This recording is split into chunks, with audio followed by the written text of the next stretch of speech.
here's an event book or an event planner. I guess a lot of people, you can buy it at any store. And that's where I listed where I was. And can you see the 1982? That to me was the glory year. 1982 was like the peak of how good Memphis was. As you can see, they're all, these pages are all filled in. And this is the whole, that's to May. And it just keeps going, kind of evened off there a little bit. But up north, they'd never seen it. This was before cable television. They didn't know Memphis even existed in Philadelphia, to tell you the truth. And when he took these wild scaffold matches and all this, no DQ matches in Fallstown anywhere, and and when he took it back up there, well, hell, he had a virgin market, and they ate it up, and it was good stuff. It's not like ECW invented this stuff. What made it so special? Because we treated it like a shoot. But the Kaufman thing energized Memphis. I mean, the guy he was over big time. So when they went up to do the Letterman show, Lawler called me. He said, "Hey, you gonna watch the show?" And I said, "I'm gonna watch it." I think it was a Tuesday night, to tell you the truth. Was it a Tuesday?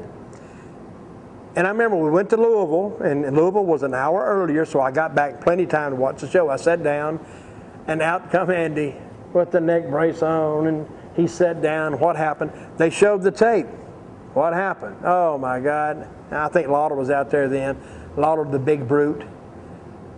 I remember Lauder had a great line. He says, "I couldn't warm up to this guy if we were cremated together."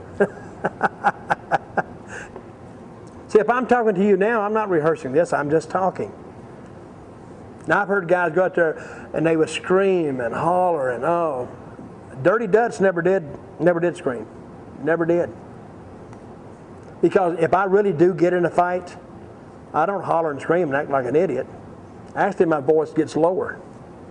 He racked me. He jacked me, man. So, and I just happened to get my hands up. And it hit me so hard, I don't know if you can see the scar. I had a scar right there. You can't see it. But I was bleeding from my finger from just blocking the shot. So I picked up a chair, I poked him in the eyes, I said, "Stay right there."